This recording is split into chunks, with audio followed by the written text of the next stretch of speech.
their heavenly view of what the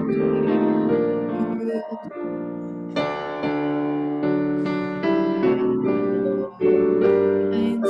They bend on hovering and ever open arms as the his kingdoms right his hush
and we will turn to our responsive reading, which is number 653 in the back of your hymnal. And will you join me in the italic words, the italicized words? Reflections on the resurgence of joy. How short the daylight hours have now become. How gray the skies, how barren seem the trees.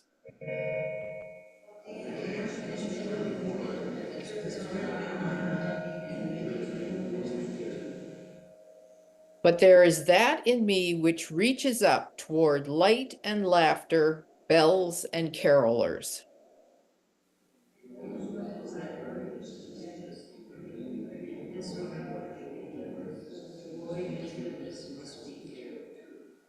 Because it speaks the truth of older myths.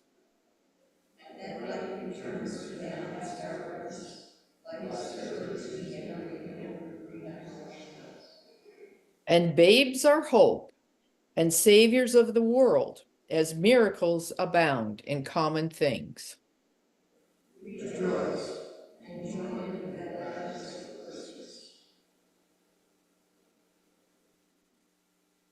We come into this church each Sunday morning bearing the weight of our problems and sometimes the elation of our joys. This is our time for sharing those problems and joys, whatever has gone on during the past week. Would someone like to start us off?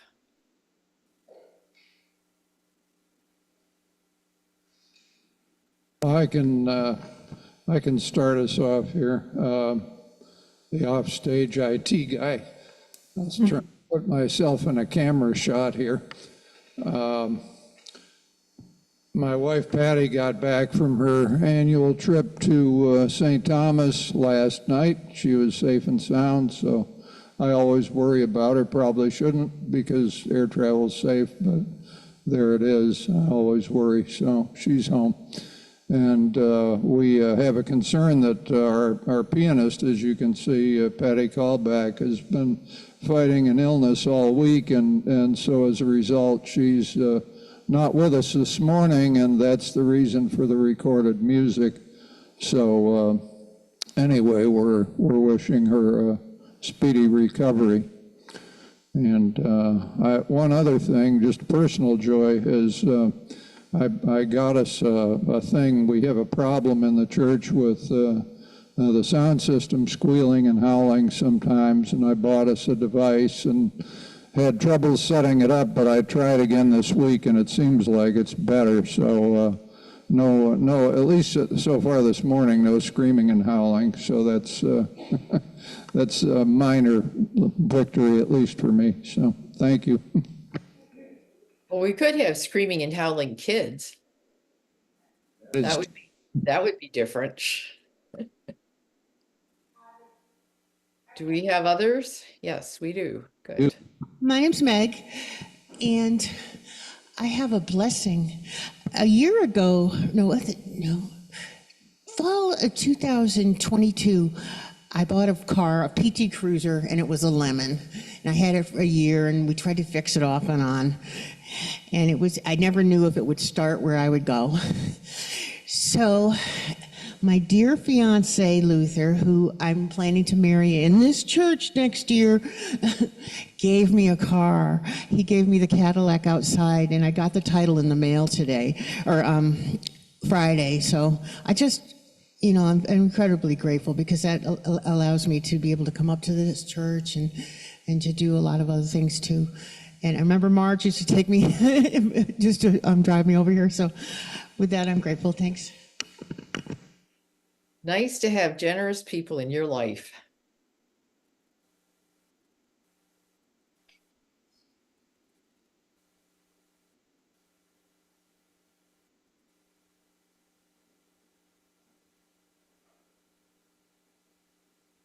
Do we have any more joys or concerns this week? Yes. Well, I'm joyful to see Marge back here. And also, I'm joyful, I'm happy and grateful that my friend Wendy is here. Now, she and I met in Pokhara in Nepal. We had a group of maybe like 8 or 10 Western women that were married to Nepali men living in the same city. And every week we would go to her cafe and drink, and then throughout the week we called it the Nepali Wives Club, and we'd get together and hang out. And then come to find out she was from Toronto. So when she came back here, she's so close now, and she's going to spend a couple days here, and I'm grateful that she's able to do that.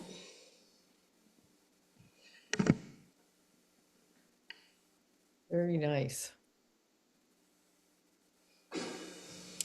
And last night before bed, we were talking and hanging out, and she asked me about church, and I said, I like it. It's a community of like kind of people, liberal people that can share my values, and we get together, and I just like the joys and sorrows and talk about it. And she's like, oh, I would like to join. I want to go see it. So she's here.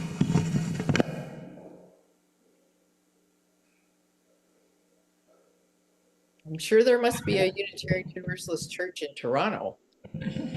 I just want to light a candle because I'm reminded by how wonderful it is to have technologically connected people in our church who allow us to Zoom with Donna and allow us to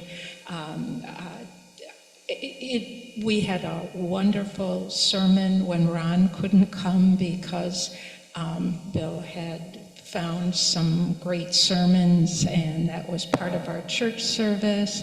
Bill keeps trying to bring us up to speed technologically. Great job. And also that people have volunteered to learn how to do this. Thankfully, no one thought that I would be capable of it because, let's just say, it would be very quiet this morning. So.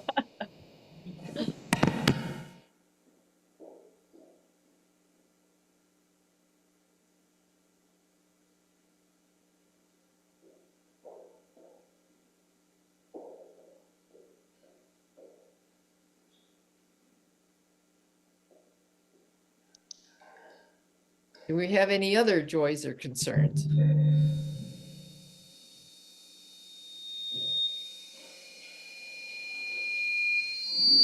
Oh, we got a little howling and squealing. Would someone like to light one last candle for the unspoken joys and concerns in our congregation?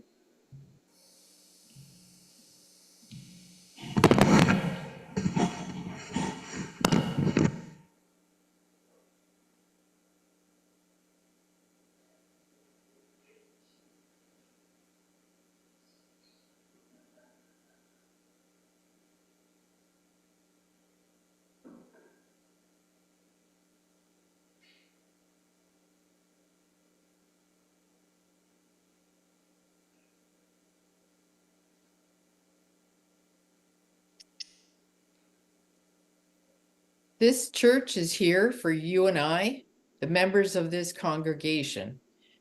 We have to be supported by your generosity, and we appreciate everything that you do for us. Would someone like to take the offering? And we will appreciate the fact that you give generously.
Oh. Little difficulty with the cueing of the music. No problem. We do have a meditation reading this morning, and it's my favorite Christmas prayer by Maureen Killoran. Not gold, nor myrrh, nor even frankincense would I have for you this season, but simple gifts, the ones that are the hardest to find, the ones that are perfect, even for those who have everything, if such there be. I would, if I could, have for you the gift of courage, the strength to face the gauntlets only you can name, and the firmness in your heart to know that you, yes, you, can be a bearer of the quiet dignity that is the human glorified. I would, if by my intention I could make it happen, have for you the gift of connection, the sense of standing on the hinge of time, touching past and future, standing with certainty that you, yes, you, are the point where it all comes together. I would, if wishing could make it so, have for you the gift of community, a nucleus of love and challenge, to convince you in your soul that you, yes, you, are a source of light in a world too long believing in the dark. Not gold, nor myrrh, nor even frankincense would I have for you this season, but simple gifts, the ones that are hardest to find, the ones that are perfect, even for those who have everything, if such there be. And now let's have a moment of silence.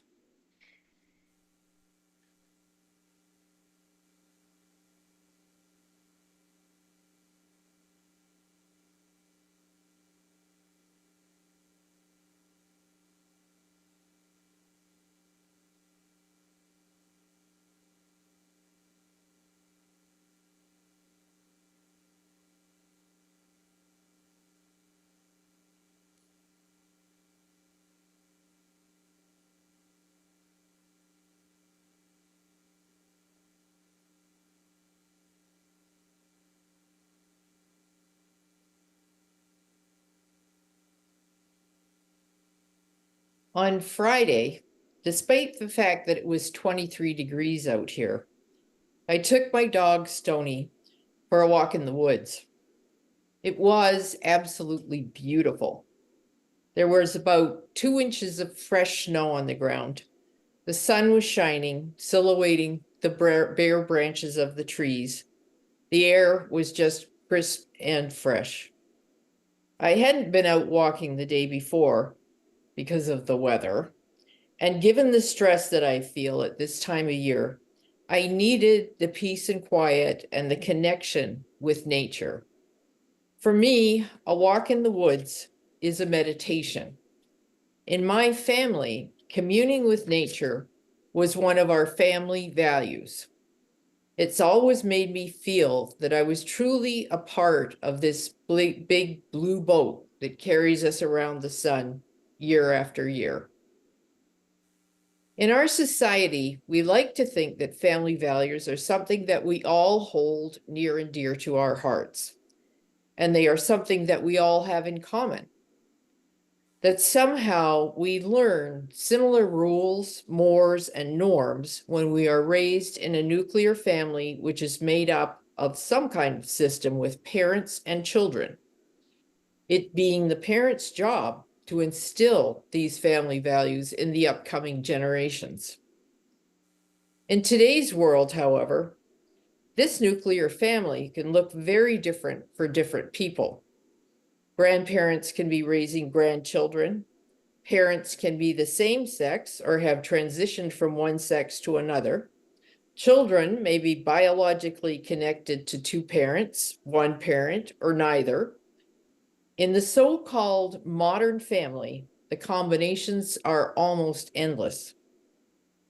Wikipedia defines family values as traditional or cultural values that pertain to the family's structure, function, roles, beliefs, attitudes, and ideals. Additionally, the concept of family values may be understood as a reflection of the degree to which familial relationships are valued within an individual's life. I would add that there should be some kind of spirituality in this mix. It doesn't have to be a spirituality arising from organized religion, but among family members, there should be some recognition of and respect for the unique soul and individuality of the other family members. Family values are supposed to be the underpinning of our country. By absorbing these values as children, we learn to extend them to others who come into our lives and enlarge that concept of family. The nuclear family grows. In-laws join our lives through marriage. Cousins come along. Grandchildren are born. Friends who become close become the chosen family members. And face it, if these traditional values are not all the foundation of this burgeoning collection of individuals, life as we know it is going to begin to unravel. And there's no better time for that unraveling to begin than during the holidays, which is the most wonderful, stress-inducing time of the year. In their book, Active Hope, How to Face the Mess We're In with Unexpected Resilience and Creative Power, Joanna Macy and Chris Johnstone write about that expansion of the self, saying, when we identify with something larger than ourselves, whether that be our family, a circle of friends, a team, or a community, that becomes part of who we are. There is so much more to us than just a separate self. Our connected self is based on recognizing we are part of many larger circles. Family values are supposed to help us negotiate those larger circles with grace, compassion, respect, and appropriate morals. Without that foundation, we unravel to the very depths of our souls. This past year, according to Macy and Johnstone, we were already unraveling, And that unraveling has now been compounded by the election of a government that divides rather than unites, due to its narrowed concept of what a family should be, of how individuals can exercise their rights to honor the nature of their bodies, and who should be allowed to join our national extended family of 334.9 million people. We have gone from a fairly cooperative nation where, as Arne Ness says, early in life, the social self is sufficiently developed so that we do not prefer to eat a big cake alone. We share the cake with our family and friends. We identify with these people sufficiently to see our joy in their joy and to see our disappointment in theirs. And what do we end up with when these social selves are not developed? Maybe, could it be, greed? I had actually finished reading Active Hope before the election, so although I agreed it seemed to be a good indication of the way things were going, I still had hope that family values would win out and the pendulum would start to swing back after the election, and we would begin to see our country weaving itself back together rather than continuing to unravel. I thought our family values would rise to the surface. Instead, I see the unraveling happening even faster and at a very personal level. One of my very dear friends, whose name is Fran, and who has a husband who is living with terminal cancer, has had her 3 sisters completely turn on her. They just don't understand her liberal point of view. They forget or overlook the fact that their own family includes a child conceived through IVF and a trans woman. They don't like me being her friend because I'm a Unitarian Universalist. And wow, who would know how much damage texting can do? People don't just forget that they ever had family values when they're writing angry texts. They forget every filter that they might have had. Fran received such damning texts from her sisters that her husband told her, "You need to find new sisters." I've had my own family blow up over a misogynistic TikToks posted by my son-in-law after the election. TikToks which enraged my granddaughter, his adopted daughter, and her aunt, my daughter who lives here in Cleveland. My 2 daughters are not only not speaking, the oldest says her sister is dead to her. It's hard for me, but luckily, my friend Fran is looking for new sisters, and I'm proud to say that I'm one of them. This may be the decade where we choose more of our family members by relating to our friends as family. As Macy and Johnstone say, we move from a separate self to a family self, to a team self, a social self, to a self that is part of a country. That self may include some patriotism that becomes part of our national identity.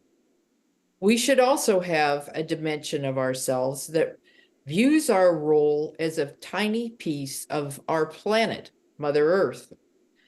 Robin Wall Kimmerer writes in her book, Braiding Sweetgrass, "The land loves us back. She loves us with beans and tomatoes, with roasting ears and blackberries and bird songs, by a shower of gifts and a heavy rain of lessons. She provides for us and teaches us to provide for ourselves. That's what good mothers do.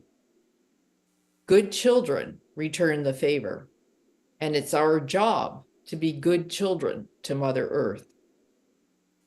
One of those heavy rains of lessons, particularly this holiday season, is to maintain our sense of belonging to those larger circles.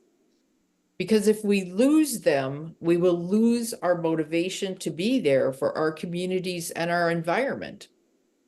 And we will also lose our own valued sources of support and resilience. The task is to work at stopping the unraveling, instead to produce the threads that can be used to weave us together again. And it's not an easy task. Macy and Johnston recommend 3 things: opening our eyes, being open to synergy, and opening to life acting through us. As much as it's tempting to turn off the news and stay off of social media right now because we don't like what's going on, we need to pay attention. Only by paying attention can we catch the opportunities that we have to mend the holes in the fabric of our society. Only by paying attention can our minds imagine solutions to our problems. What about synergy, you might be asking? Did you know that geese go more than 70% further by flying in that V-shaped formation than they could ever do on their own? They literally draft on the air currents created by the geese flying in front. And then they take turns being the leader so that they can give each other a break. More than ever, our families, be they biological or not, need to lift each other up right now.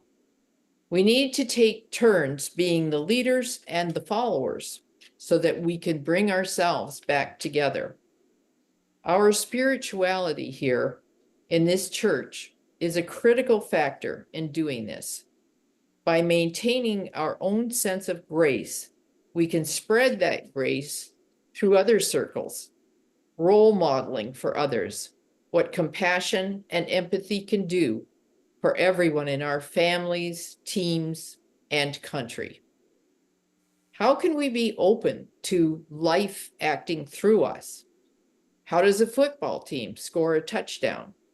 They get into formation, follow the planned plays, and they work as a team.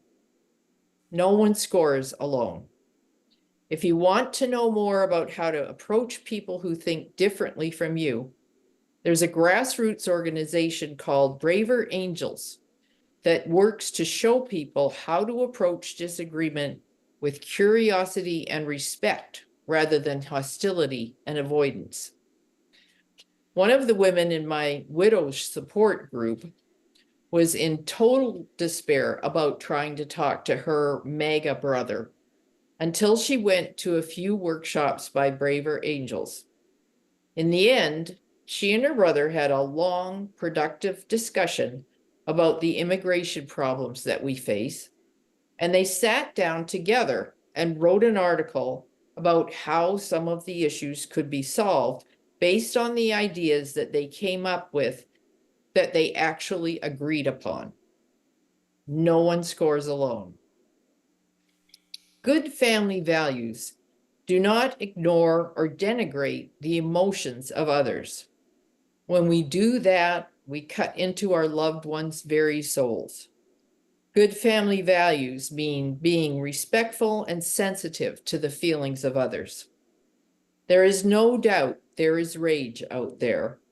We may be harboring our own rage. Another friend of mine who has a trans daughter admits that she can't talk about some of the issues because her anger is so raw. Sometimes you just have to sit with the emotions a while, experience them until the rawness wears off a bit, and only then can you speak your piece with intelligence and reason. Another of my friends is literally grieving the death of American democracy as he has known it all of his life. But as we know, grief has its stages, and the time is the best healer for those experiencing loss. Scott needs to give himself time to get through that process. Then he will be able to move on and return to his communities ready to act in ways that will help the situation rather than hinder it. This is a time of year where we celebrate the light that is life. We celebrate the mythical birth of a child who grew up to teach family values in the most basic words possible. Love your neighbor as yourself. Traditionally, Christmas has been a time of peace. There are many touching stories of ceasefires in wars where the song Silent Night has been sung by both sides of the conflict, and soldiers forgot for a while what they were fighting about. In the dark hours of a Christmas night, differences don't feel as important as the common bond of enjoying the beauty of being alive and a song that has been handed down through the ages. Family values exist no matter what your culture or politics. The biggest thing for me is the sense of grace that this season brings. I feel it when I hear the carols, watch the soppy Christmas ads, which often bring me to tears, I have to admit, or go to a church service. My biggest hope for the new year is that we will all respect each other, learn more about each other's views, and bend towards finding the common ground based on the family values that we hold dear. Life is messy. Bright, intelligent people do stupid things. All men and women are created equal, but they are not treated equally by life. Ignorance, the state of just not knowing, is one of the big issues that we face. Curiosity can help that. And I'm talking about both sides of our great divide. Let's get back to family values and show that we still share the biggest rule, norm, and moral that there is in the next few weeks. As you say, every person has inherent worth and dignity. As Christ said, treat your neighbor as yourself. Find a way to love those brothers and sisters who, despite being brought up with the same family values, are also their own individuals and think differently than you. Value your family, blood relatives, chosen friends, and all the circles of community to which you belong. Save a soul by remembering that everyone has one and act accordingly. Remember, we are all traveling on the same big blue boat. In the words of Maureen Killoran, I would, if wishing could make it so, have for you the gift of community, a nucleus of love and challenge, to convince you in your soul that you, yes, you, are a source of light in a world too long believing in the dark. Merry Christmas and Happy New Year. So be it, and blessed be.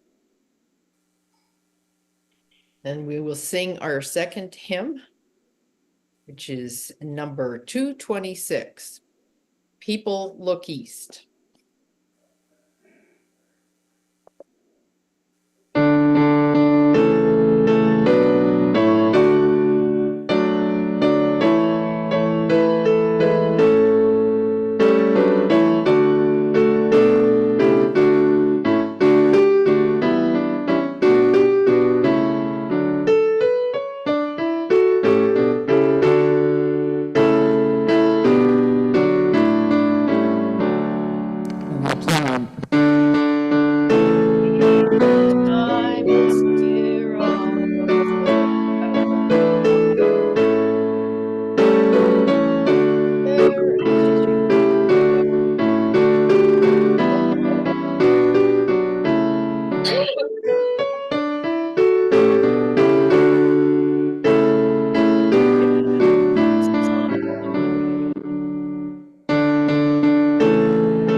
any announcements this morning? Yes, we do. Just making a few little adjustments in the sound. Okay, Linda has an announcement. I just wanted to remind everyone that the second Amish presentation and lecture is after coffee hour this morning, afternoon.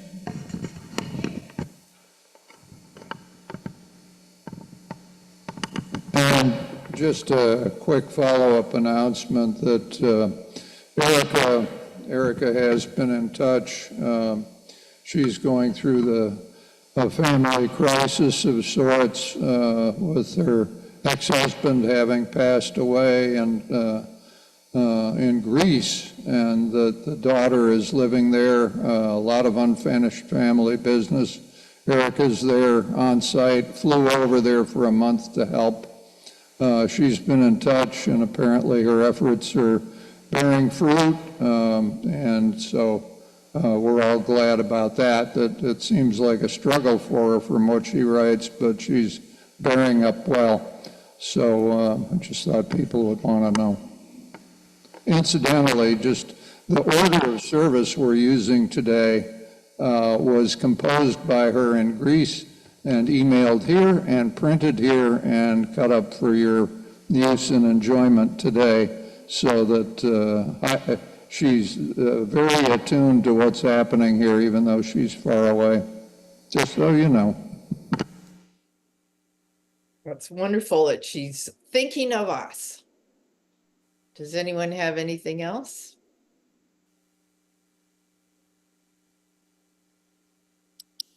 Okay, our closing words this morning come to us from David Hicks McPherson. To wish for compassion, to pray for courage, to experience doubt, to bear sorrow, to strive for sureness.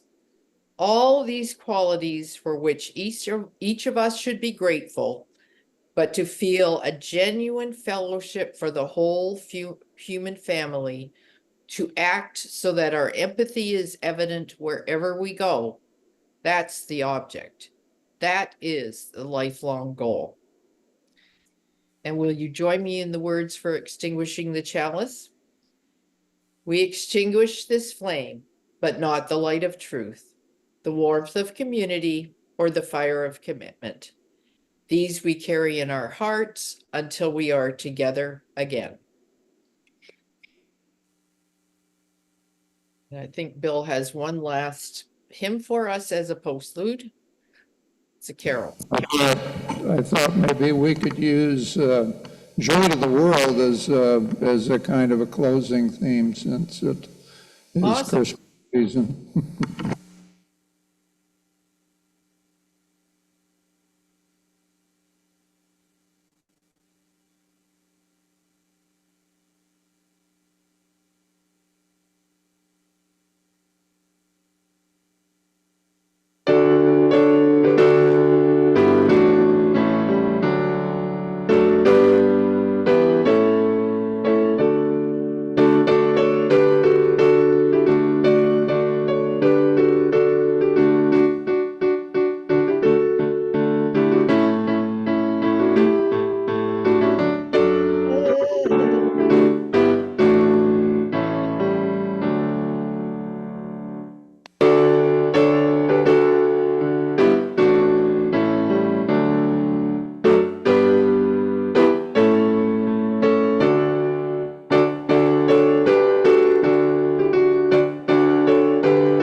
Okay, thank you very much for coming, everyone. Enjoy your coffee hour and your Amish presentation.